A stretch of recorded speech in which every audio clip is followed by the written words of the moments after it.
Hi guys, welcome back to my channel. I'm Ramses, and today we have another business administration professor at the Harvard Business School. His name is Dennis Campbell.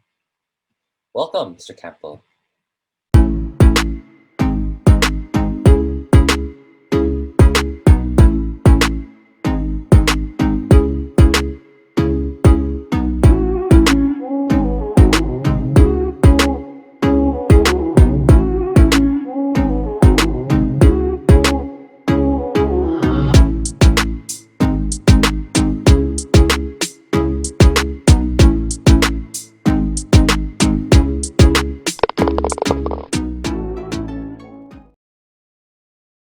You are a Harvard professor, and so I would believe that teaching is your passion. So, how did that come about? What got you interested in being a professor? Yeah, actually, it's both research and teaching. So if you look at places like world-class universities like Harvard, there's a big portion of our job is research, and then another big portion is teaching. That's how we kind of think of our major activities. And at Harvard, I would say there's another activity which is kind of impacting the broader world, and so it's impacting practice, for example, in the case of the business school. But research and teaching are the two major pillars, and I think what I knew I wanted an academic career almost from my beginning of my college career. So when I started as an undergraduate, even I actually just loved the environment. I like the openness of an academic environment, being able to research big questions and be around a lot of people with varied sort of expertise and education backgrounds. I also started at that point when I was an undergraduate. I was majoring in mathematics, and I was, tutoring other people in mathematics at that point, and that's where I got a kind of taste of teaching. And I really like, so I really love that aspect as well. And I think I just loved every facet of a university environment.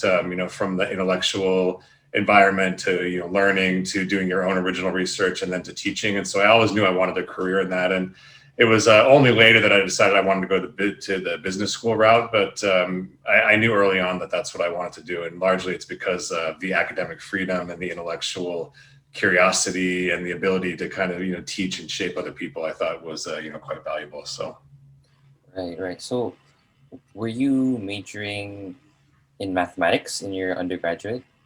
yeah, I double majored in mathematics and economics. I always had mathematics as like a core thing that I was interested in, and I was kind of always looking for something to apply that with. And I had started out with science, and I was looking at the kind of mathematics and biology for a while. I ended up taking my first economics class, and I could really see the applicability there and the real world kind of applicability of mathematics. And that's the kind of route I ended up going. So I did mathematics and economics.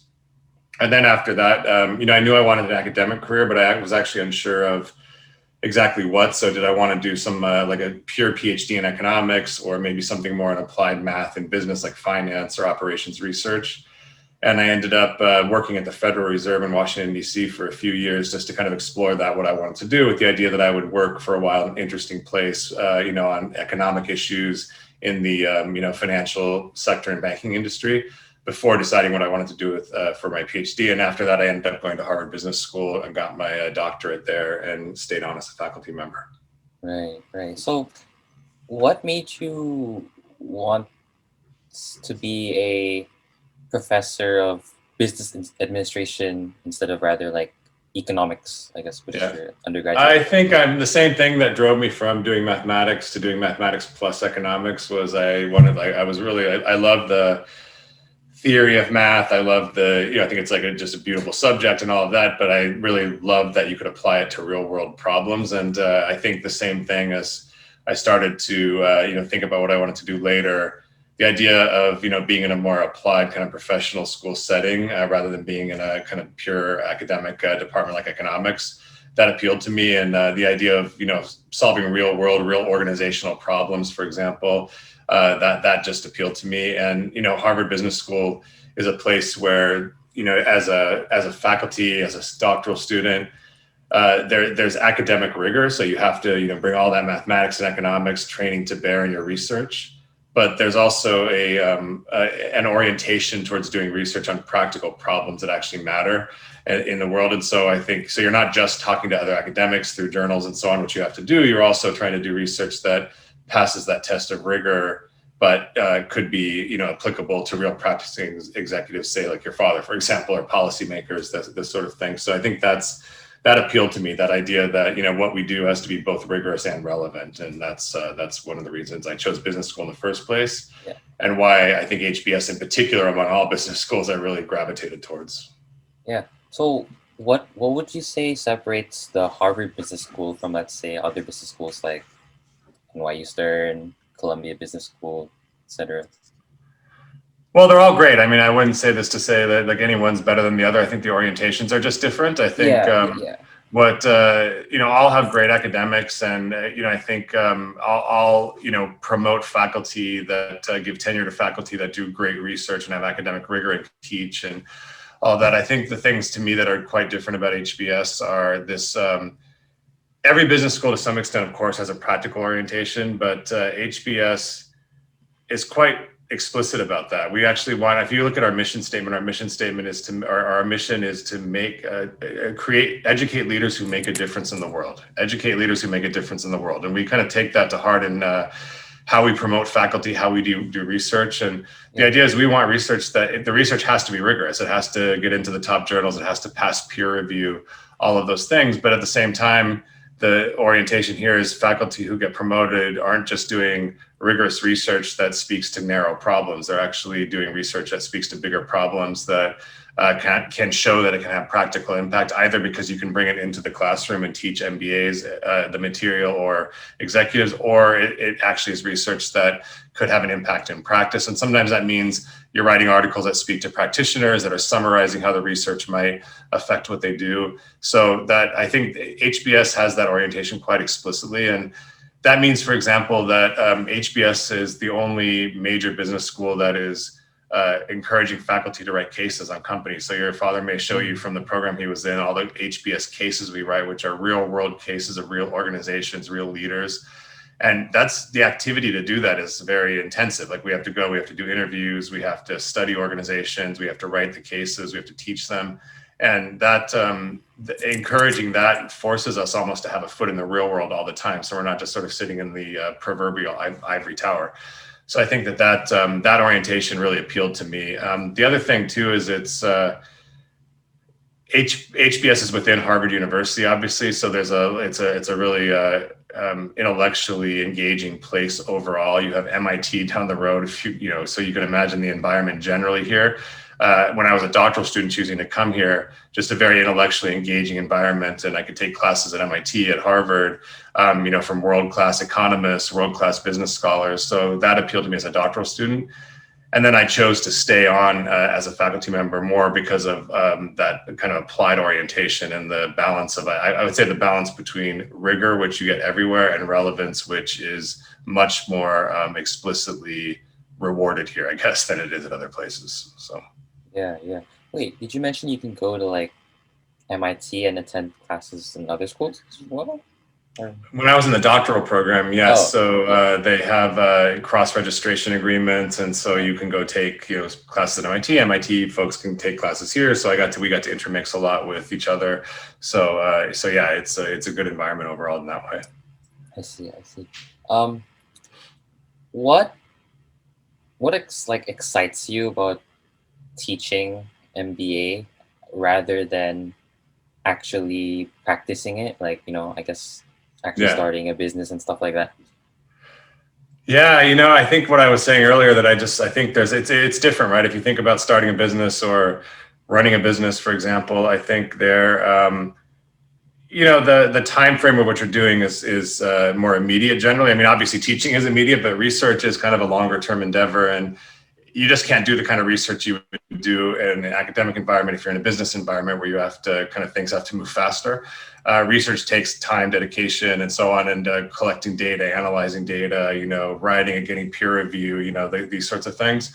And I think that if you want to do that activity, which I actually really value, that you want that freedom to do that, you need to be in an academic career. Basically, Other side is I really enjoy teaching, and that's obviously something you do in this environment. And again, I go to our mission to educate leaders and make a difference in the world. I mean, you can have an impact on a lot of people. If you think about it's not just the MBA. So the MBAs are going to go off and run some of the biggest companies in the world. They're going to found companies, and so you're impacting that next generation of leaders.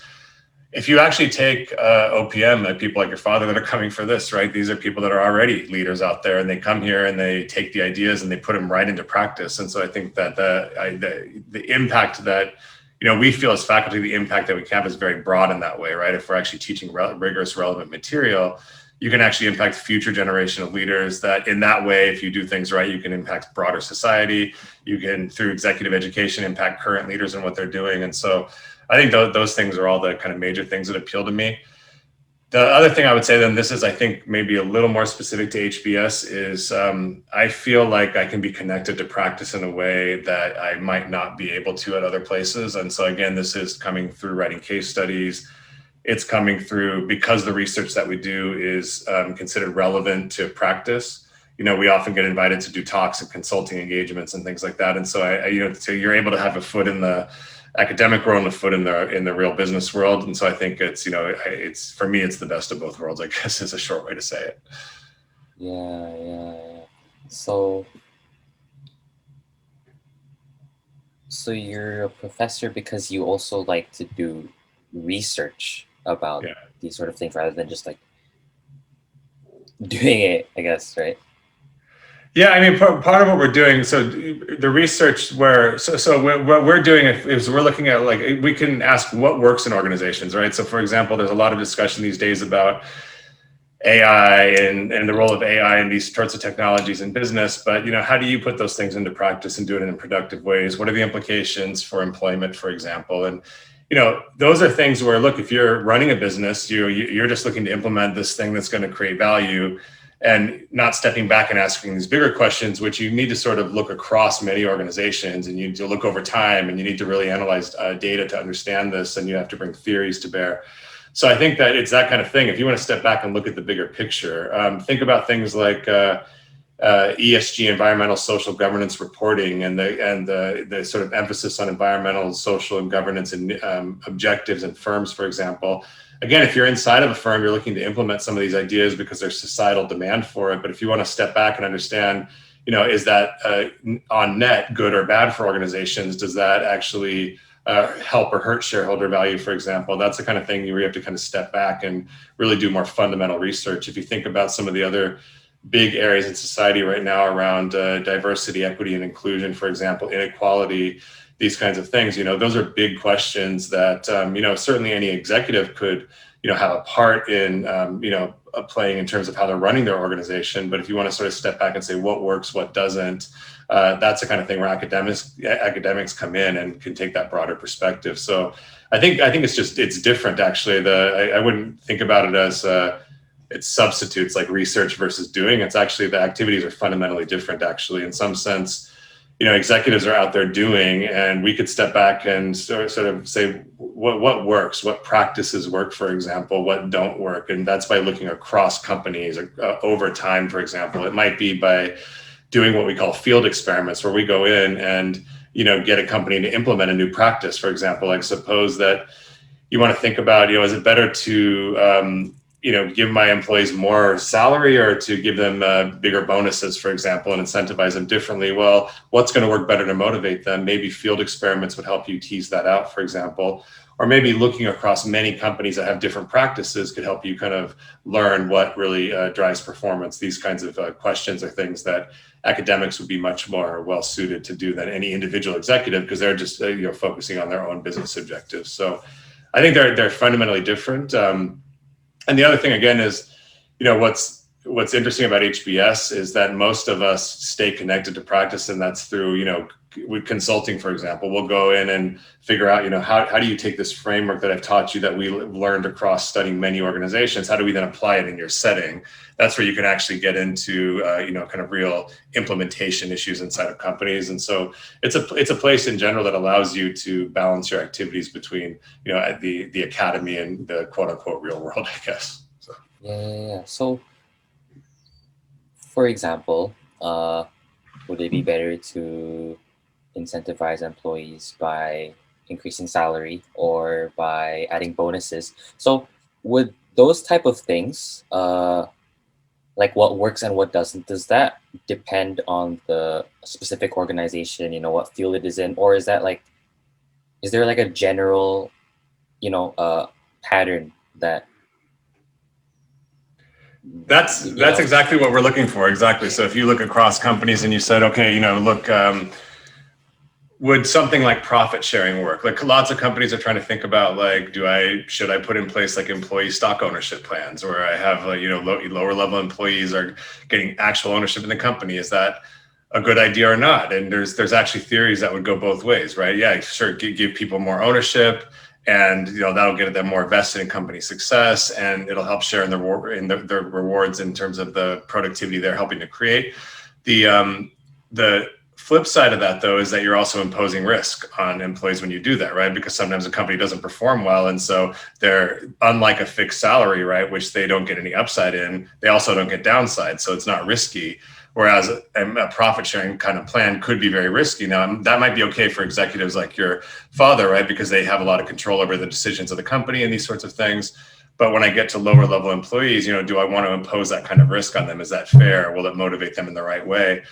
So there's a lot of interest in that question, actually. And you can look at, if you look at what KKR is doing right now, big private equity company, in their manufacturing group, they're actually acquiring these manufacturing companies, and they're trying to implement these principles of like around employee ownership. And it's really difficult, and you can see these questions coming up, right? Is it fair to compensate, hold employees accountable for profitability of the whole enterprise, the value of the whole enterprise, for example, when they only influence parts of it? But at the same time, again, there's that view that, yeah, but if you do that, it lets them share in the rewards that they're helping to create. It gets them aligned to the business and so on. And so, again, this is the kind of thing where, what, as an academic, what you could do is say, look, first of all, does this work, right? Does say something like profit sharing or stock options for lower level employees, does that actually work? And to do that, you want to look across a bunch of organizations. And then I think to your other question, does it work everywhere or is it specific? That's where if you have enough data and you're looking across enough organizations over a long enough time period, you can actually say like, yeah, maybe it doesn't work overall, but in some places it does, in some places it doesn't, right? It depends. And it's basically, that's been found in this space where like what you find is effectively that doing employee ownership plans by itself doesn't seem to work. Like if you just do that, what you find across the data is it doesn't really seem to do anything in terms of performance. But if you combine it with other practices, and these practices people call participative management, it's things like empowering employees more. It's giving employees more of a say in their performance goals. It's using clear targets, these kinds of things that ultimately, if you have both employee ownership and you have these participative management practices, then you see actually big gains to performance generally in the data. So that's a kind of example where you could imagine that here you can't really get that just from if you're a practicing executive in one company. You need to be looking across a pretty large data set, lots of organizations with different practices, lots of variation. And I could tease out like, look, does it work? Does it work under some circumstances and not others? What are those circumstances? And then once you have that kind of research, you can then now provide advice back to executives. You can now, like people like your father that might come for executive education, we can say, look, let's explore this idea. When does this work? When doesn't it work? And we can actually give them much more guidance on how to do something like this. So I think that's an example, I think, of where the academic research can both add value, but also, become practical. So. Yeah. Um, I briefly saw one of your papers. I think that's what it called, about like the customers not always right. Oh yeah, Uh, sure. like I feel like the conventional thought is like businesses need to kind of satisfy what the customer wants and needs, right? And so Yeah. what? Yeah, that article. If you're looking at the one I'm thinking, that's an academic article we published in a journal called Management Science. Okay. And what we were doing there was looking at this idea that if you look at why some customers in any company might be satisfied and others might not, like, you could do large scale statistical analysis, and you could see that, lots of companies would say, look, it's because, I don't know, maybe some employees are better than others. And so when bad employees interact with customers, then that it leads to bad outcomes. Or, maybe my processes were working better at one point than another point, and customers that experienced us when we were doing not so great actually had low customer satisfaction. So it could be our processes, it could be our employees, these kinds of things. But what we actually looked at is the idea that it might be the customers themselves. And the idea there is that, most companies can't be all things to all people. And so if you think about, where in the US, I don't know where you are, but in the US, there's an airline called Southwest Airlines. And it's a low cost kind of carrier, does regional flights. It has one of the highest satisfaction scores in the entire industry, but you could easily find people who hate the airline. So it's like, the idea there is that they're organized, they're configured around a particular customer segment, which are people that, don't care about business class seats. So you're not going to find that on their flights. You're not going to get a lot of like onboard amenities like food, like a lot of great food and things like that. It's going to be an out of the way airports compared to, like, it doesn't go typically to the major airports. And people like that because they like to go to less crowded airports, that kind of thing. But some people hate it because they're not going to the airports they want. The point is that they've optimized themselves to satisfy a very large segment that really values low price over everything else. And so they're not going to give you a lot of the extras on the flight, right? They're going to save money there, and they're going to funnel it into giving you lower price. They attract a segment that really likes friendly service. And so they really put a lot of emphasis in their HR practices into hiring, attracting, and motivating people that are empathetic with customers. And so that comes through in the service and the satisfaction scores. But some people don't like the friend. They feel like the friendliness is unprofessional in an airline. So you have, for every person you can find that absolutely loves this airline, you could easily find someone who would never fly it. And that's an example where, they are configured in a way, in terms of their hiring practices, in terms of all of their operations, their supporting operations, to just be optimized to a particular customer segment. If they start attracting customers that are what we call incompatible with them, and that happens quite often because, maybe they're the only one flying a particular route that a customer needs, or maybe because that customer is cash constrained, they actually, want to fly the low price airline, but you're never going to satisfy them. You're not set up to satisfy that customer. They're never going to be satisfied with the offering that you have.